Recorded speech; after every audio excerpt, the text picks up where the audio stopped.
नमस्कार। Welcome back to देसा agriculture academy. स्वागत है आपका देसा एग्रीकल्चर एकेडमी में।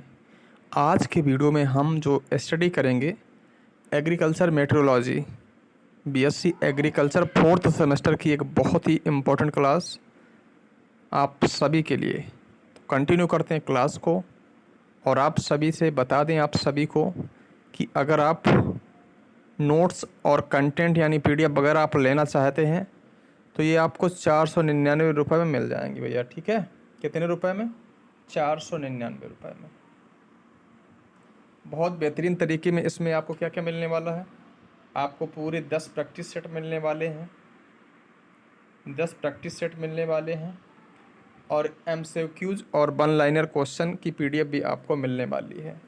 और ये आपको एग्ज़ाम तक कंप्लीट पैकेज दिया जाएगा, तो आप लोग सारे बच्चे परचेज कर लीजिएगा।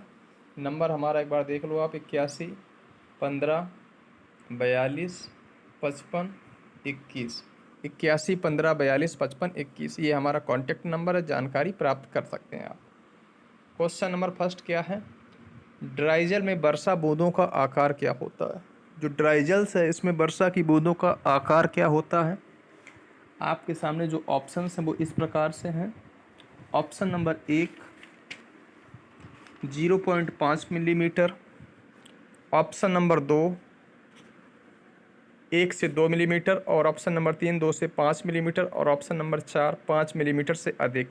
आंसर करेक्ट हो जाएगा ऑप्शन नंबर ए यहाँ पे करेक्ट उत्तर है। अगला प्रश्न, वर्षा की बूंदों का व्यास कितना होता है? Diameter of rain drop is up two millimetre में कितना होगा भैया? 0.5 मिलीमीटर से कम, 0.5 से 7 मिलीमीटर, 2 से 5 मिलीमीटर, 5 से 50 मिलीमीटर। तो देख लीजिएगा ऑप्शन करेक्ट इसका क्या होगा। राइट आंसर जाएगा ऑप्शन नंबर बी के साथ में, बी आंसर करेक्ट है। ठीक है ना। और यहाँ पर देख लो जो एक्यूरेट आपको वैल्यू दी गई है, यहाँ पर आप देख लीजिएगा एक्यूरेट डाटा भी हमने आपको प्रोवाइड कराया है। कितना होता है इसका आकार? 0.5 से 6 मिलीमीटर से अधिक, ग्रेटर होता, अधिक होता है। ठीक है ना, तो ये पॉइंट याद रखना आप। क्वेश्चन नंबर थर्ड, वर्षा की जो मात्रा वो किस पर निर्भर करती है? तो वायुमंडल की आर्द्रता पर। बहुत इंपॉर्टेंट प्रश्न है। जो amount of rainfall depends upon, तो ह्यूमिडिटी ऑफ एटमॉस्फेरिक, यानी जो वर्षा की मात्रा है वो वायुमंडल की आर्द्रता पर निर्भर करती है। क्वेश्चन नंबर 4 5 देखेंगे। क्वेश्चन नंबर 5, भारत में जो है मानसूनी वर्षा होती है किस मानसून के द्वारा? तो भारत में जो सर्वाधिक वर्षा होती है वो दक्षिण पश्चिम मानसून के द्वारा होती है। भारत में जो सर्वाधिक रेनफॉल होती है वो किस मानसून के द्वारा होती है? दक्षिण पश्चिम मानसून के द्वारा होती है। और यह मानसून इंडिया में 1 जून को प्रवेश कर जाता है, केरल के तट पर प्रवेश करता है। ठीक है, चलिए नेक्स्ट क्वेश्चन, ओजोन मंडल जो परत है इसकी ऊंचाई कितनी होती है? बहुत अच्छा प्रश्न है कि ओजोन मंडल परत की ऊंचाई कितनी होती है? तो 18 से 30 मिलीमीटर होती है। ठीक है ना। ओजोन मंडल कोई स्ट्रेटोस्फीयर के नाम से जानते हैं। किसके नाम से? स्ट्रेटोस्फीयर। इसका मतलब क्या होता है सर? समताप मंडल। मतलब जो ओजोन मंडल है इसी को स्ट्रेटोस्फीयर या फिर समताप मंडल के नाम से जानते हैं। वायुयान वगैरह यहीं पर पाए जाते हैं। ठीक है ना। मतलब वायुयान वगैरह कहाँ पे उड़ते हैं, किस मंडल में? तो आप बता देंगे ओजोनोस्फीयर में। आगे चलेंगे क्वेश्चन नंबर नेक्स्ट की तरफ चलते हैं। क्वेश्चन नंबर 7, क्षोभ मंडल की परत वायुमंडल से कितनी ऊंचाई पर है? तो ये 0 से 18 किलोमीटर की ऊंचाई पर होती है।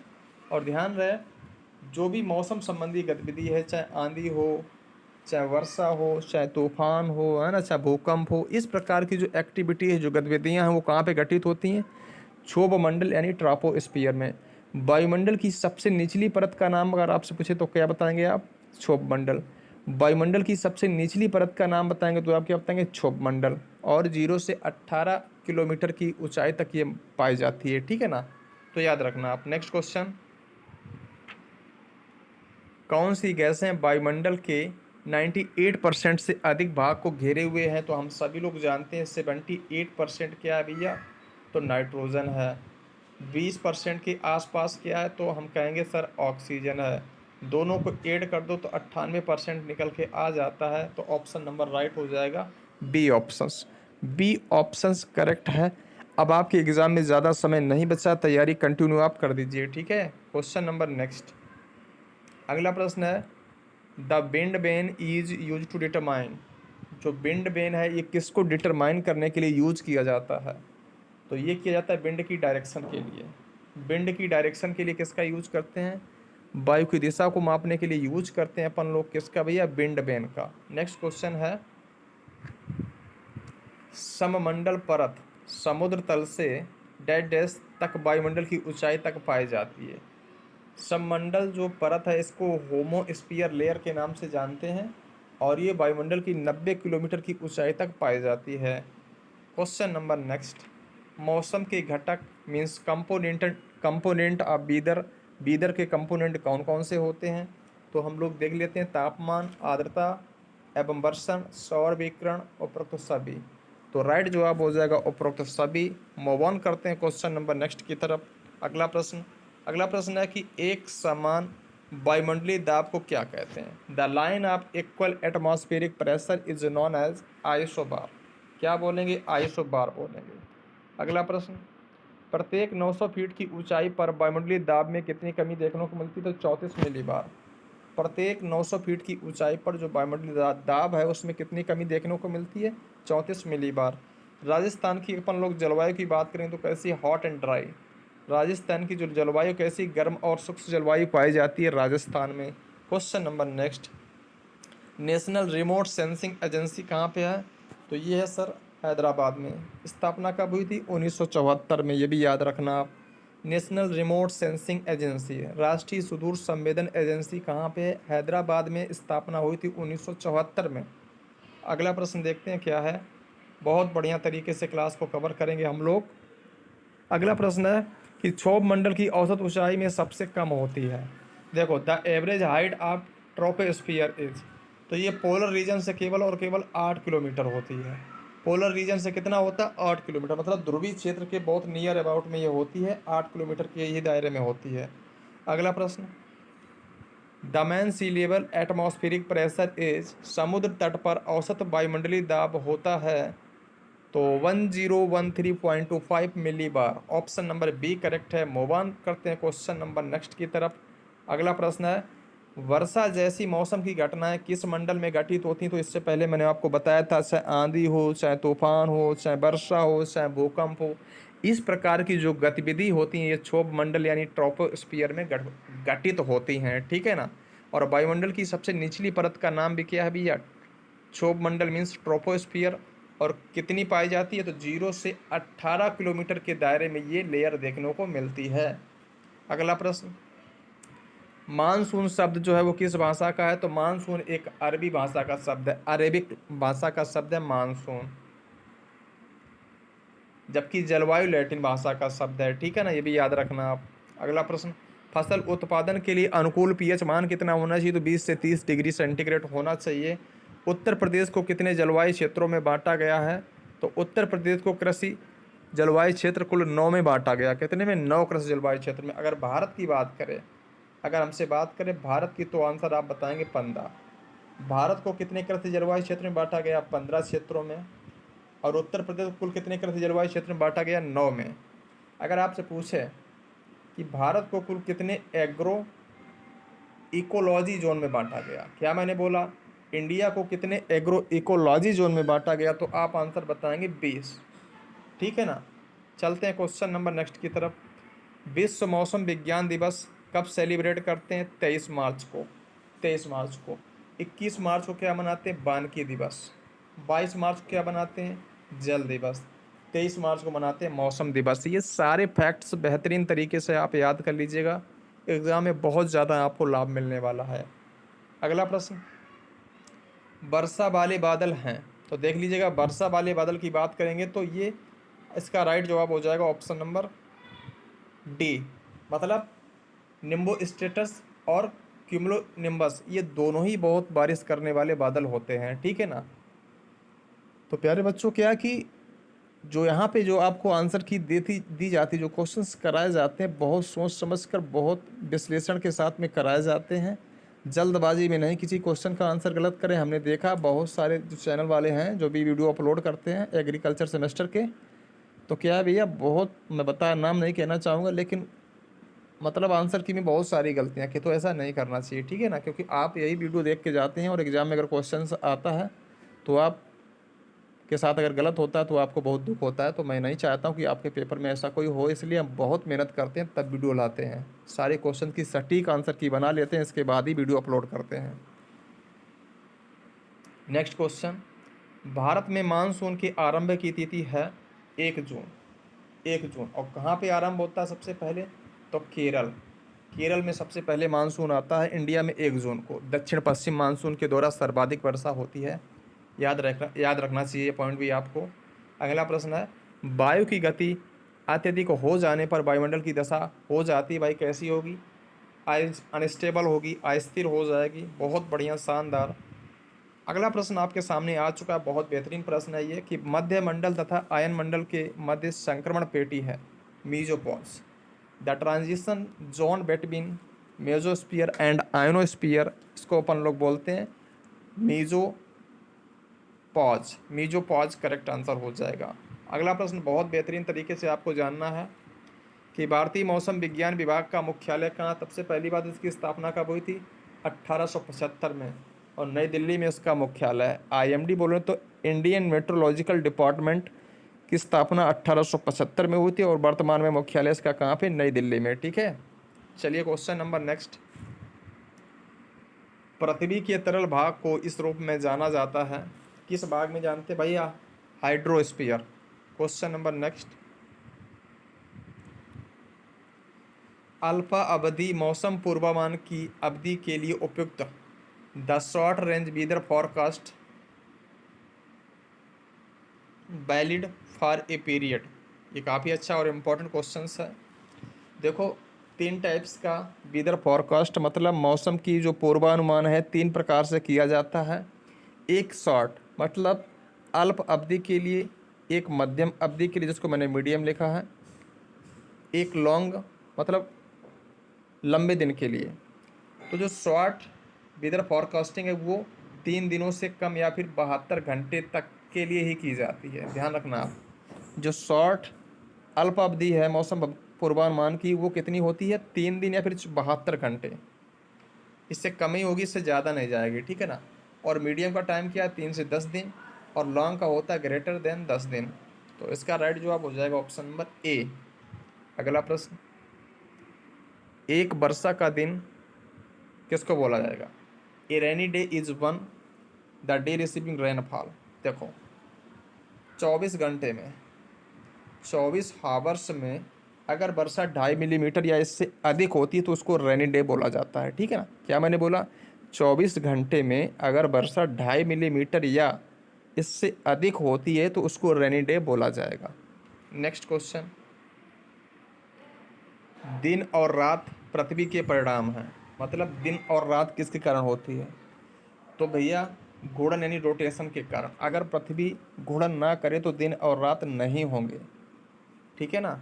तो ऑप्शन ए करेक्ट है। अगला प्रश्न है, रेडियो संचार के लिए वायुमंडल की कौन सी परत उत्तरदायी है, तो आयनोस्फीयर, इसी को थर्मोस्फीयर के नाम से भी जानते थे, ठीक है ना, आयनोस्फीयर या थर्मोस्फीयर। अगला प्रश्न, पृथ्वी अपनी धुरी पर घूमती है, तो जो पृथ्वी है अपनी धुरी पर कैसे घूमती है, वेस्ट टू ईस्ट, मतलब पश्चिम से पूर्व की ओर घूमती है। जो पृथ्वी है ये रोटेट करती है कैसी, पश्चिम से पूर्व की ओर। ऑप्शन नंबर ए करेक्ट है। अगला प्रश्न, पृथ्वी और सूर्य के बीच निकटतम दूरी कब होगी, 2 कंडीशन होती हैं, एक होती उपसौर, एक होता अपसौर, ठीक है ना। जब पृथ्वी और सूर्य के बीच में दूरी निकटतम होती है तो उसको बोलते हैं उपसौर, और यह घटना जो है 3 जनवरी को देखने को मिलती है। बात समझ गए होंगी, जब पृथ्वी और सूर्य के बीच में निकटतम दूरी होती है तो इस कंडीशंस को बोलते हैं उपसौर, जो कि किस दिन देखने को मिलता है, 3 जनवरी को। दूसरी इसका विपरीत घटना है कि जब पृथ्वी और सूर्य के बीच में दूरी क्या होगी, पृथ्वी और सूर्य के बीच में दूरी होती अधिकतम, जब पृथ्वी और सूर्य के दूर के बीच जब पृथ्वी और सूर्य के बीच की दूरी अधिकतम होती है तो इस घटना को बोलते हैं अपसौर। और अपसौर कब होता है? 4 जुलाई को होता है। तो ये सारे फैक्ट बेहतरीन तरीके से याद कर लेना, एग्जाम में ज़रूर आपको देखने को मिलेंगे। एक प्रश्न और याद कर लो, दिन और रात बराबर होते हैं किस तारीख को? दिन और रात किस तारीख को बराबर होते हैं? तो 21 मार्च और 23 सितंबर को। दोनों प्रश्न याद कर लेना कि दिन और रात किस तिथि को बराबर होते हैं। तो 21 मार्च और 23 सितंबर को दिन और रात बराबर घंटे के होते हैं, ठीक है ना। अगला प्रश्न, पृथ्वी के चारों ओर गैसीय आवरण को क्या बोलते हैं? तो भैया सभी लोग जानते हैं, वायुमंडल यानी एटमॉस्फेयर इसको बोलते हैं। अगला प्रश्न, वायुमंडल में नमी धारण करने की क्षमता मुख्य रूप से किस पर निर्भर करती है? तो देखो, ये यहाँ पे टेम्परेचर राइट हो जाएगा, ठीक है ना। टेम्परेचर बिल्कुल करेक्ट आंसर होगा। नेक्स्ट क्वेश्चन, कौन सी गैस वायुमंडल के कुल आयतन का लगभग 78% भाग घेरे? तो नाइट्रोजन है, ठीक है ना। अगला प्रश्न है, ग्रीन हाउस गैसों के द्वारा पृथ्वी का औसत तापमान 2050 तक कितना बढ़ जाएगा? तो 2050 तक 0.5 से 1.5 डिग्री सेंटीग्रेड तक बढ़ने की संभावना है। Option A correct.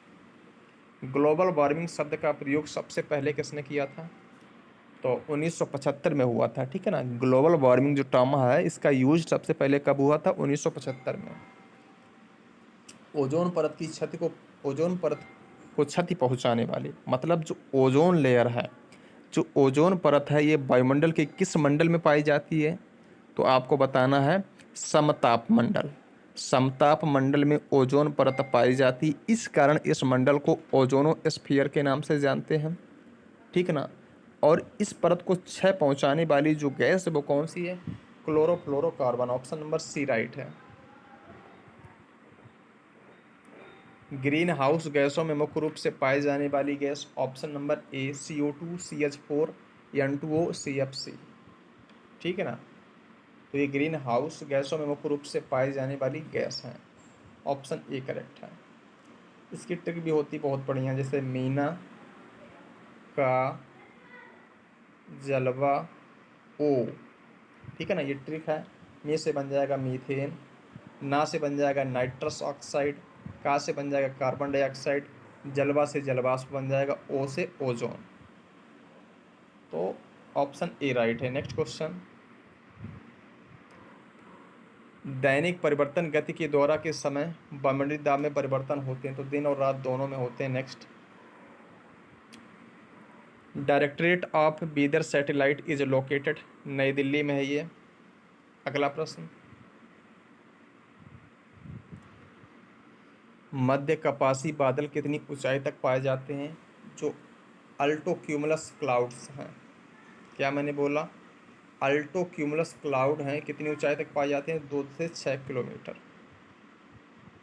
अगला प्रश्न, anti cyclones follow cyclones and have a speed of kilometre per hectare पर हावर।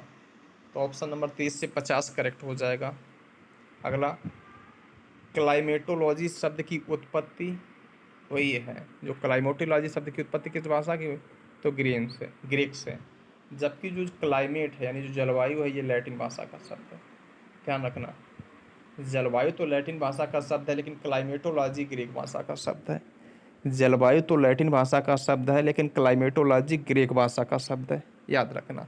और मानसून अरबी भाषा का शब्द है, ठीक है। चलिए अगला प्रश्न, पृथ्वी पर पाई जाने वाली जलवायु की चर्चा करने वाला विज्ञान क्लाइमेटोलॉजी।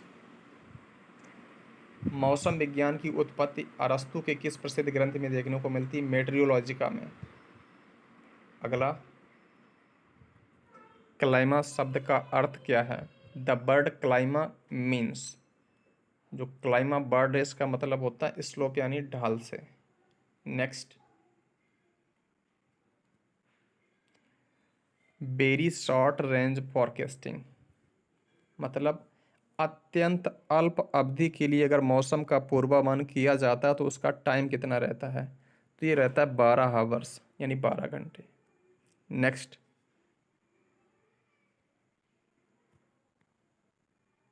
केंद्रीय मौसम विज्ञान वेधशाला स्थित है। Central meteorological observatory is located Pune में। पुणे इसका करेक्ट आंसर हो जाएगा, केंद्रीय मौसम विज्ञान वेधशाला। नेक्स्ट क्वेश्चन,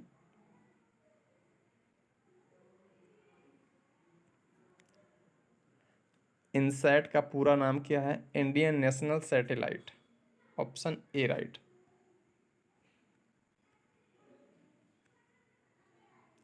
विश्व मौसम विज्ञान संगठन WMO, इसके मुख्यालय की बात करी जाएगी तो जेनेवा स्विट्जरलैंड में है ना। स्थापना पूछ रहा है, स्थापना कब हुई थी? 1951 में। ऑप्शन नंबर बी करेक्ट है। मौसम पूर्वानुमान की विधि कौन सी है? तो मार्ग विधि, वो विक्षेपी विधि, समता प्रवणता विधि, ये सारी विधियां होती हैं। डी ऑप्शन सर राइट है। अगला प्रश्न, दिन प्रतिदिन की मौसम की स्थिति को की जो विविधता, दिन प्रतिदिन की मौसम इसकी स्थिति की विविधता का संयोजन है तो क्या होता है? मौसम। देखो मौसम क्या होता है? मौसम अल्पकालीन होता है।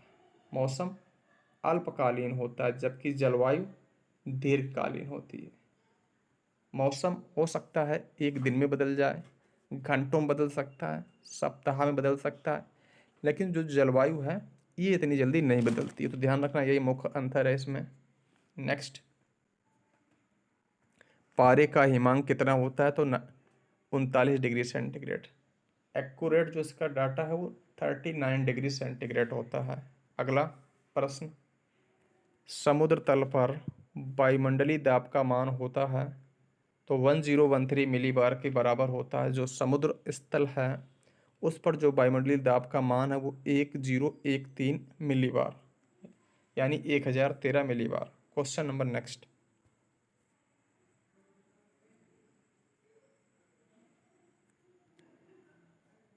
स्वचालित वायुमंडलीय दाब मापक है, ऑटोमेटिक एटमॉस्फेरिक प्रेशर रिकॉर्डर है तो क्या है? बैरोमीटर।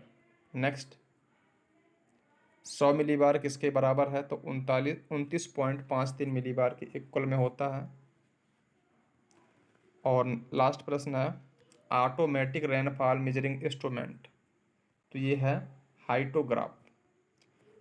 तो इन 60 क्वेश्चंस में हमने ये जाना कि एग्ज़ाम में क्वेश्चंस किस प्रकार से पूछे जा रहे हैं। अब जो आपके एग्ज़ाम में क्वेश्चंस आएंगे, कुछ तो क्वेश्चंस इसी से रिपीट हो जाएंगे और बहुत सारे क्वेश्चन इसी पर आधारित होंगे। तो आप लोग इनसे मिलते जुलते क्वेश्चंस लगाइए और बेहतरीन तरीके से तैयारी करिए। फिलहाल हमें दीजिए इजाज़त। नमस्कार।